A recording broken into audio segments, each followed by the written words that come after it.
Okay, let's continue with our discussion of the causes of war. Right, so if we recall from the previous lecture, the argument we made, pull up the screen here, make that easier. The argument that was made by Jim Fearon in 1995, which is a formalization of many of the um, explanations for why we see war. This is just one that formalizes into mathematical logic. The argument is that war is occurring because of the existence of private information in the international system, coupled with this incentive to strike first. So, just as a recap, war is considered a bargaining problem, right? So, we can think of an issue between two states as being some divisible issue, right? Such as the division of territory, such as the division of a policy, meaning protection of human rights, pursuit of a nuclear weapon, whatever it may be, it's some divisible issue. And the argument is that states should prefer some settlement short of war, and that there always exists some settlement, that the two sides should prefer to war, given that war is both costly and given that war is risky. So, if we think about that, what that means is that since the parties don't know if they'll win a war or lose a war, but they know that they're going to suffer some costs as a result of war, they should prefer some settlement that gives them a payoff that is equivalent to what they would get from war, right? And we thought about that in terms of empirical examples. So, in the case of Iraq with the United States, if the US knew that it was going to pay as many casualties as it did, and if the US knew it was going to pay several $trillion, would it have taken the deal where Saddam and his sons leave the country, or would it have taken the deal where generals in Iraq overthrew Saddam and tried to protect the sovereignty of neighboring countries? The example I think that makes the case even clearer is the Korean War, where had the parties known that the outcome of the war would be exactly in the same place that it was at the start of the war, and yet they would have saved millions of lives and millions of resources, they probably would not have initiated war in the first place, right? So what that tells us is that wars are inefficient, and so all parties have incentives to avoid them. The catch is that all sides have incentives to use the threat of war in order to improve their bargaining position. And for that, we can think about the Cuban Missile Crisis, where the United States wanted the Soviet Union to remove its missiles from Cuba, but had the United States just asked the Soviet Union to remove its missiles from Cuba, the Soviets likely would not have done so, given that this provided an offset to the US first strike advantage. So the US had to threaten war in order to ultimately convince the Soviet Union to remove the missiles in exchange for a redeployment of missiles in Turkey. So the threat of war, the threat of doing the unthinkable, is necessary to improve bargaining power. But going through with this is a terrible waste and a terrible inefficiency. So why do we get there? Well, the argument again is that we get there because states have this private information over their capabilities and over their resolve, and they're threatening each other to try to improve the bargaining position. But ultimately, at some point, that may fail. With perfect foresight, war can be avoided, but since both sides have incentives to keep their truth secret, meaning their willingness to walk away, their willingness to fight, their capability to fight, etc., these incentives to misrepresent can contribute to the onset of war. So the implication of this argument, which is, I think, sometimes worth, it's something worth thinking about, is that war is essentially, according to this explanation, the information-based explanation, war is essentially a mistake. It's something that all sides would want to avoid if they could, but they make mistakes. They read each other wrong. They don't quite understand the signals that each other are sending. And so war ends up being something that states end up stumbling into when they may otherwise prefer to avoid it. So the implication of that is that if war is a mistake and war occurs because of misrepresentation, of course because of information problems, and occurs because of this incentive to strike first, the onset of war perhaps can be minimized with good communication. That if parties can communicate with each other, they can understand each other, uncertainty will not contribute to this onset of war. So how do states communicate? There's a lot of different ways in which they can communicate during crises. We want to focus right now just on their behavior during actual crises. In the next lecture, we're going to talk about how they communicate before crises so they avoid entering into crisis. But assuming we get to the point where we're in crisis, so we're facing something like the Cuban Missile Crisis, or facing something like the post 9/11 era, or in the events following 9/11, or we're facing something like the build up to the Iraq War. How do states communicate what they actually want? If it's true that war occurs because of a mistake, the parties don't understand each other's capability, and the parties don't understand each other's resolve, war in theory could be avoided if we can better communicate those things. So how would we do that? Well, there's a wide variety of tools to do that, right? So states use their diplomats. States can use their informal contacts. That seemed to be something that was important during the Cuban Missile Crisis. Interestingly, states also use their news media, right? They try to communicate to each other during news media. Politicians give interviews to try to talk, right, and try to tell people what they're thinking, or at least give some people an idea of what they're thinking. And that's something that diplomats and intelligence officials use quite a bit of, right? Some intelligence officials basically just monitor public communications from other states all the time. That's their job, right? So you can use these public tools or public speeches to try to communicate what a state actually wants. So there's a choice. States can try to go public and try to communicate to each other that way, or they can try to privately communicate with each other. Now, it seems like the private channel would be the better channel, right? I would imagine if many of you watch crises unfold or disputes unfold. So, for example, if you watched the United States crisis with North Korea recently, or watched the United States crisis with Iran recently, there's a lot of public rhetoric. And it seems like that's not the way good communication is done. You would think that off the record, diplomats are talking to each other. Sometimes it's made hard because in some cases, like with the United States and Iran, no formal contacts actually exist. So communications are done through a third party. But you would think that off the record, the parties are talking to each other, and they should be talking to each other. And that's probably how things get done, right? That under the table, where in public, the United States and Iran are giving each other really heated rhetoric and really signal to each other that they're willing to fight. Off the record, they can talk and say, let's resolve this, let's not go to war. That seems reasonable, and sometimes that's true. The problem is that if promises are given off the record, they can always be denied. Anything that is said in private communication is not necessarily true, it can be a lie, right? We're going to talk later in this lecture about how you offset that problem. But a key issue with trying to issue private communications is that whoever you're talking to can lie. It likely is the case, for example, that Kim Jong-un gave some assurances to the Trump administration that he wasn't going to conduct any more missile tests. And yet here we are, right? North Korea has conducted more missile tests. So how do we, in a sense, deal with this problem that anything that's told off the record is potentially not true? Well, the flip side of that is that we can go to public communication. I think the literature would make the case that public communication is a much more powerful way of communicating intentions, because once it's public, whatever a politician has said is a matter of record. In effect, it's a contract, right? And leaders can be held accountable for what they say and what they commit to.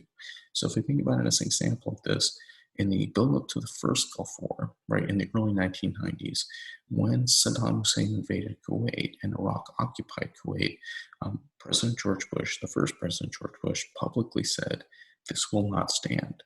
Now, that's as clear as it can get, right? If Iraq was continuing to occupy Kuwait today, President George Bush would have harmed his own credibility, right? By saying this will not stand, in effect, George Bush attached his credibility to ensuring that Iraq was removed from Kuwait and that their occupation of Kuwait would somehow have to be reversed, or George Bush would look bad, would look incompetent, would be signaling to his electorate that he cannot handle foreign policy. So by attaching his credibility to this, that's a way of trying to signal to Iraq that you cannot continue to occupy Kuwait and that the United States will credibly try to push you back if you continue to try to occupy Kuwait. What this phenomenon is called is an audience cost. So if we go back to a few lectures ago and we think about how publics evaluate leaders, they do this retrospectively. If a leader says that something's going to happen and it happens, that leader will be viewed as competent. But if a leader says something is going to happen and it doesn't happen and events look like they're contradicting what the leader has promised, then the leader is going to look incompetent and they're going to invite some public retribution for that. So what leaders can do in this situation is promise things. By promising things, they're in effect telling their public that if my promise does not come true, or if what I say deviates from the truth, or what I say deviates from reality, you can hold me accountable for that. You can punish me for that. So if a leader doesn't uphold his or her promises, the selectorate may judge that leader as incompetent. Now, that's how that works domestically. Think about how that would work internationally. If George Bush says this will not stand and Iraq continues to occupy Kuwait, George Bush has signaled to his public that he's incompetent. If we assume that leaders want to retain office more than anything, by saying this will not stand, George Bush has not only communicated that Iraq needs to leave Kuwait to his domestic public, he's communicated that to the international audience. He's communicated that to Saddam Hussein, that he will not allow Saddam Hussein to continue to occupy Kuwait, because if he does, he will put himself at electoral vulnerability.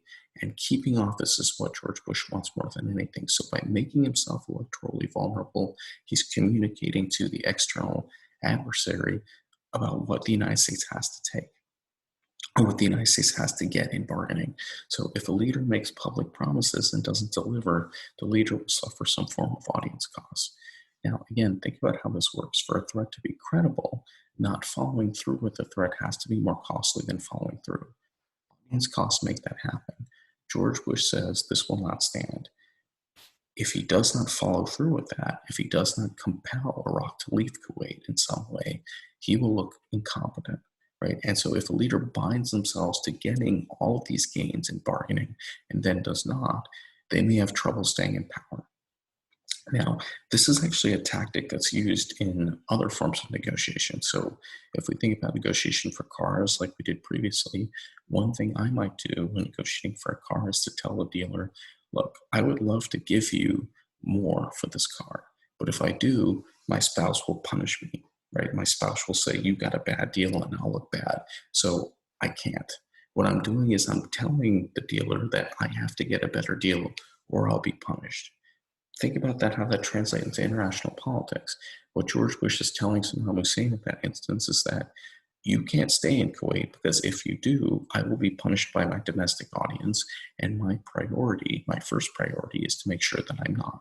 Right? So what this is telling leaders is that they may be willing to risk war because of this fear that they're going to be punished by their domestic selectorate, right? So if we assume leaders value power above all else, what this communicates to other leaders is that this president may be willing to risk war rather than go against their word and rather than put themselves at some electoral disadvantage.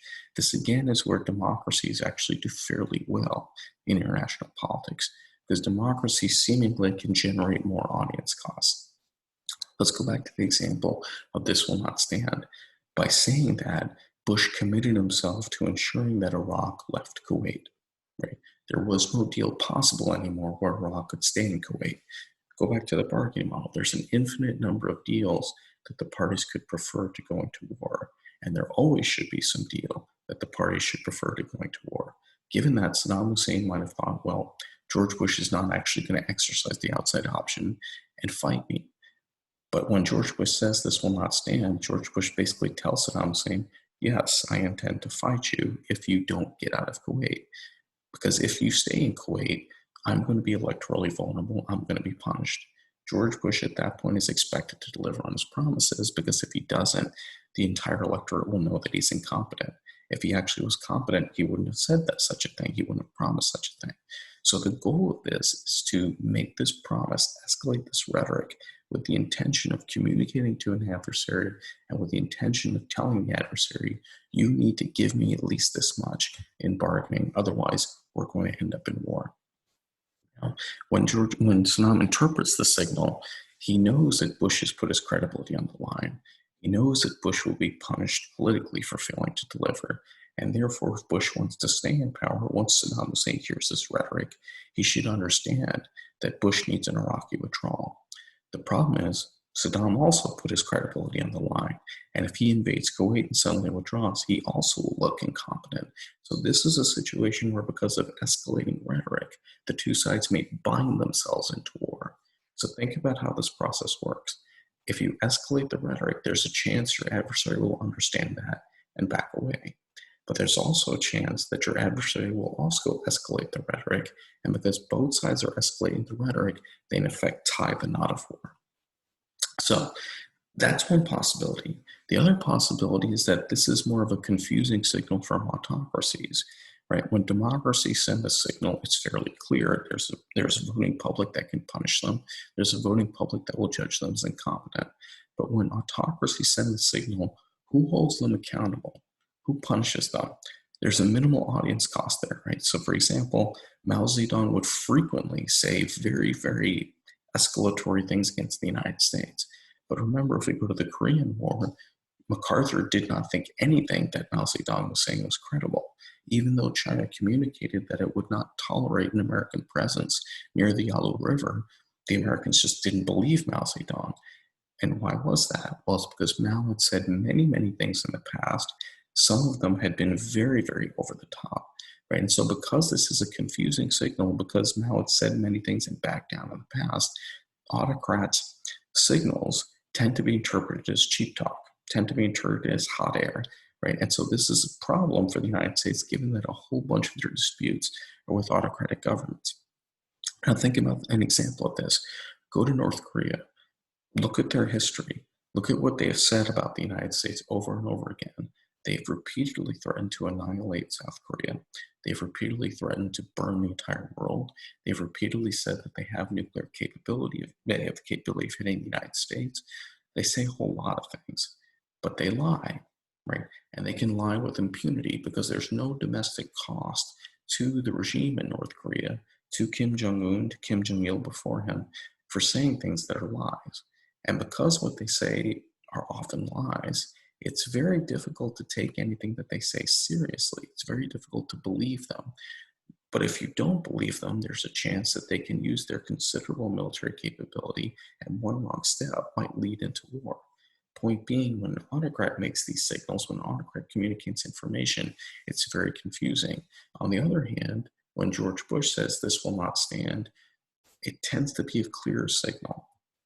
So this leads us into Fearon's 94 explanation. What Fearon argued is that audience costs were higher for democracies than autocracies.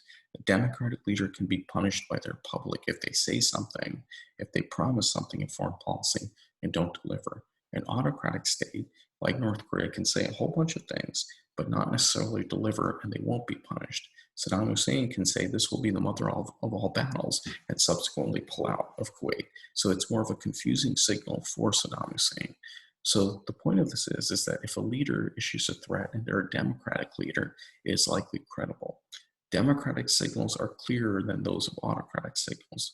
So if a democratic leader makes a threat, you know it's serious. If an autocratic leader makes a threat, it could be serious, it might not be serious, you just don't know. It's more of a noisier signal.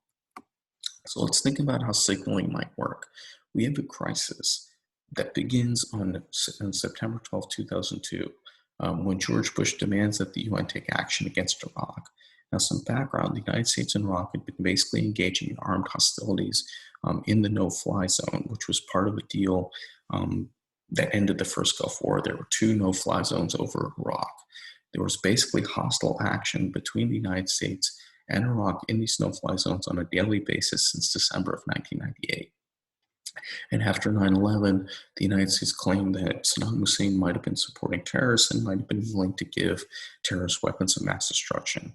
So what George Bush demands is that the UN take action against Iraq for its development of weapons of mass destruction in September of 2002. What Bush also says is that if the UN will not take action, the US would do so unilaterally. And at that point, the Bush administration committed the United States to removing weapons of mass destruction from Iraq. Now think about what this does. After that date, if Saddam continued to have weapons of mass destruction, George W. Bush would look terribly incompetent. He promised that those weapons of mass destruction would be gone.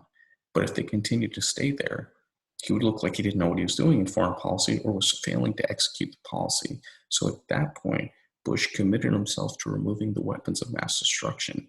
He didn't commit himself to removing the regime yet, right? That hadn't happened yet.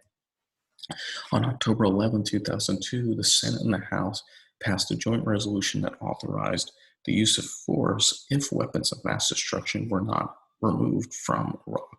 Right? Again, this was focusing only on weapons of mass destruction.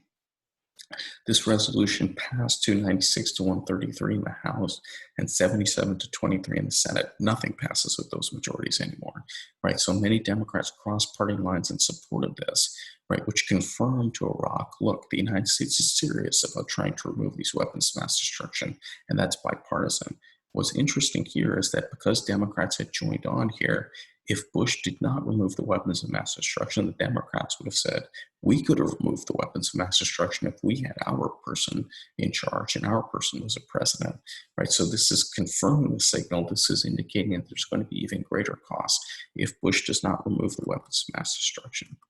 Now, how does Iraq react? Interestingly, on November 8th, the UN also supported the signal and passed Resolution 1441, which said that Iraq would face serious consequences if it didn't comply with the decision to try, or with the removal of weapons of mass destruction. On November 18th, 10 days later, Iraq seemed to cry uncle. They gave the United States and the United Nations what they wanted, right? They authorized the return of weapons inspectors. They said, okay, if that's what you want, we'll give it to you. Now, I want to emphasize that point. Iraq actually gave the United States and the UN what they wanted here. They said, you want weapons of mass destruction inspections? You got it. They authorized the return of weapons inspectors. And after that point, soon after that point, UN Inspector Hans Blix stated that Iraq was making progress. It wasn't fully cooperative, but it was making progress towards certifying that it had no weapons of mass destruction. Now, the rhetoric escalates on January 28th. At the State of the Union address, George Bush announces that he is ready to attack Iraq with or without UN authorization.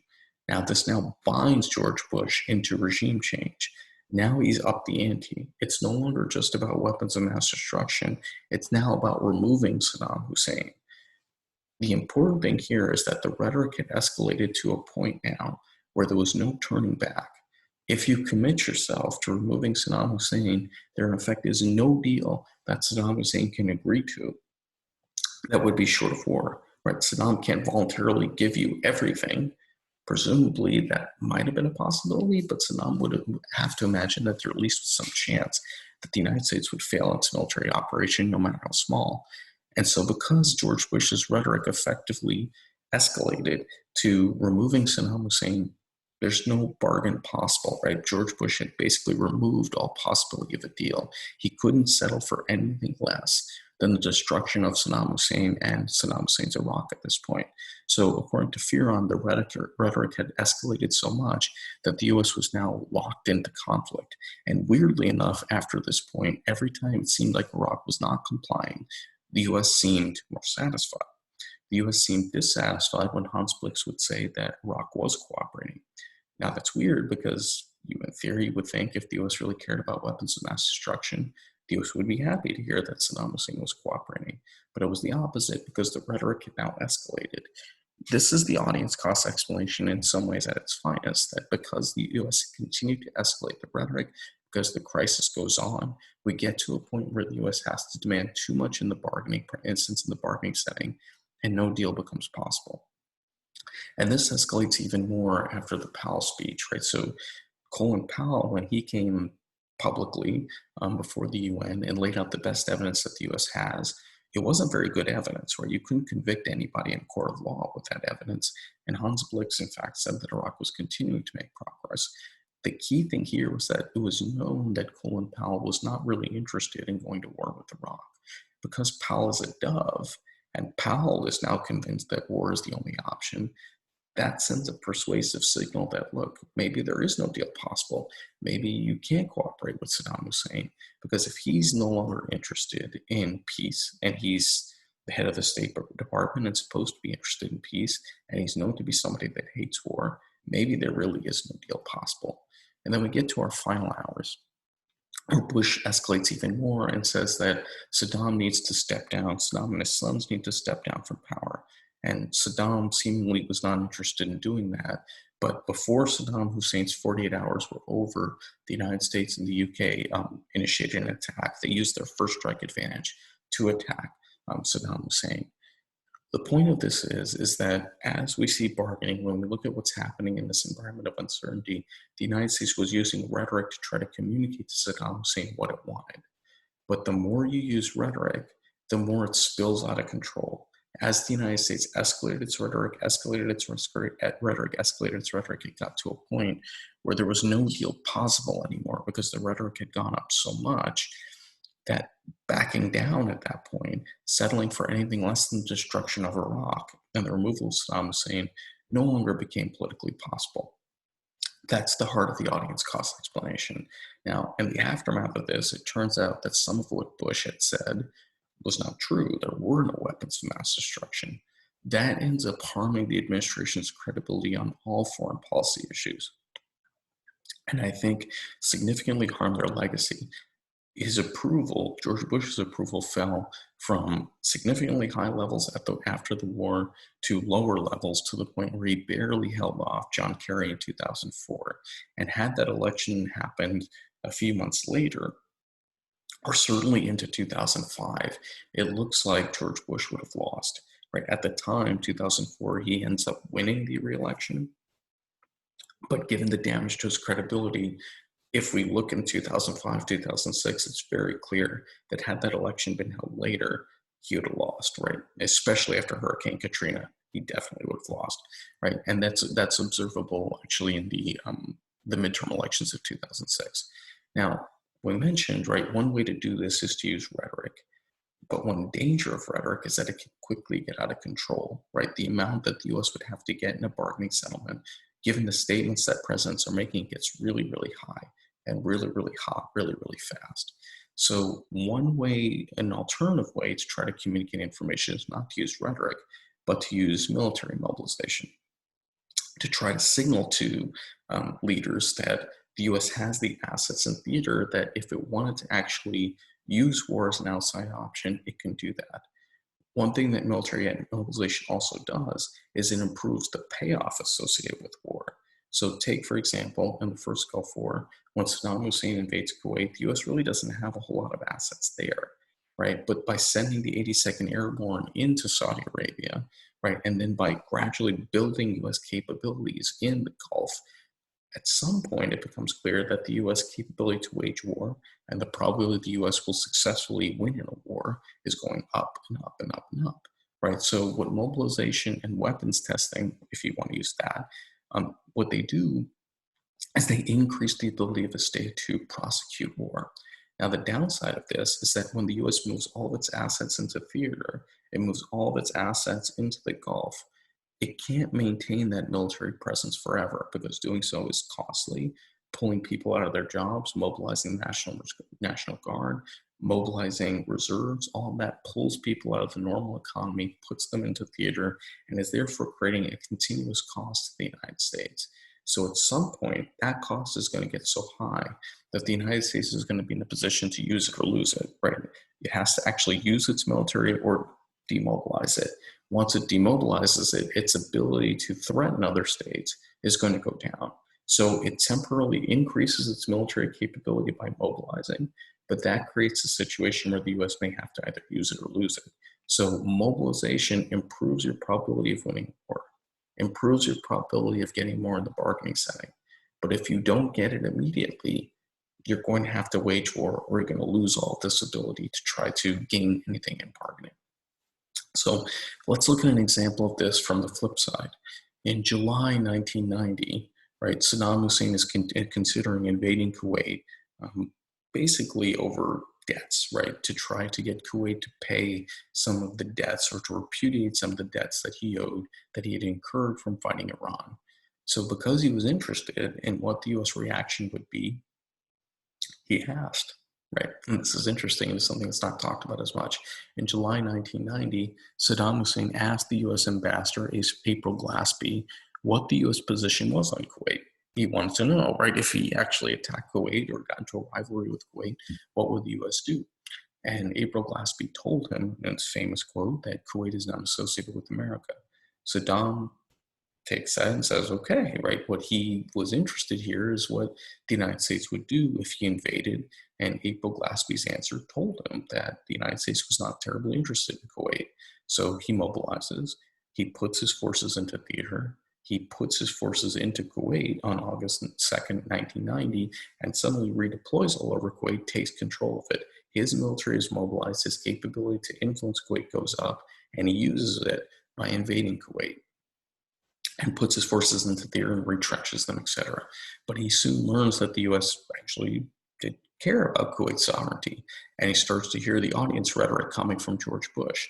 Now, you might think that given what he was hearing George Bush say, and given that U.S. presidents, when they say things, have credibility, right, that there's an audience cost attached to that, he would understand the U.S. was serious and would back away. But he didn't back down, right? And the reason he didn't back down is because he had mobilized his military, right?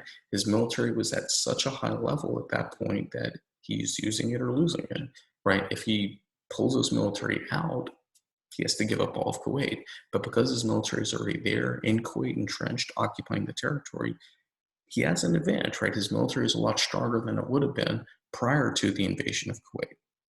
And in that immediate circumstance, Saddam had mobilized 6 divisions where the U.S. only had the 82nd Airborne in Saudi Arabia. The 82nd Airborne is really a unit that's intended to signal. It has some capability, but its ability to hold off 6 divisions is probably minimal. As good as those soldiers are, their ability to hold off that much of a force is minimal. So at that particular point, the balance of power on the ground favored Saddam Hussein.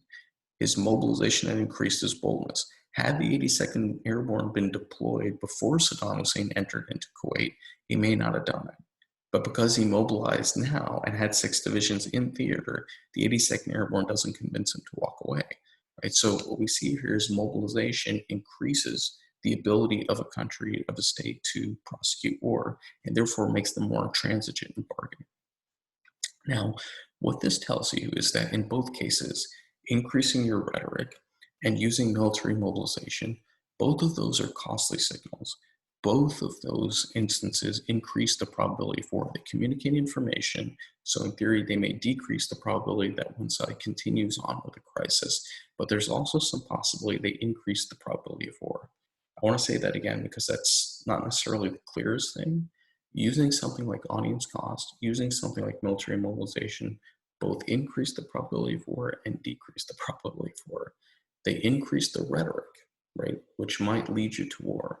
But by increasing the risk of war, the hope is that you convince your adversary to back away, which decreases the probability of war. Now that's a risky gamble, right? In almost every one of these cases that we've talked about, by escalating rhetoric and by mobilizing, we actually ended up in war.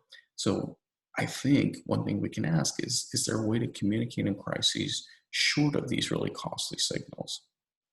Now, in the absence of a costly signal, what parties might rely on are their reputations. This is where telling the truth in international politics is actually very useful. Because if you can tell the truth, when you actually say something to a foreign leader, they might believe you, even if you don't take these escalatory steps like upping your rhetoric or mobilizing or anything like that. If you just have a good reputation and people believe you, saying something can be useful. And I bring this up because the Trump administration, again, rightly or wrongly, make your own judgment on that, has said that one thing that they strove to do is to be unpredictable. Right? That's something that is a feature of their foreign policy, that they want to be unpredictable. Based on the logic, based on observing foreign policy for a long period of time, one thing that most presidents typically do is to try to appear honest. But the reason being, if they're honest and they say something, they don't have to escalate rhetoric. They don't have to send military units into theater. And by doing that, they minimize the risk of war. If costly signals are not available or not credible, a good source of information is your reputation. If you have no reputation, you're going to have to start to rely on costly rhetoric or on mobilization to communicate in international politics. So go back to an example of this. Let's think about China's reputation. In the summer of 1950, China repeatedly said that they would invade Taiwan. The invasions never happened.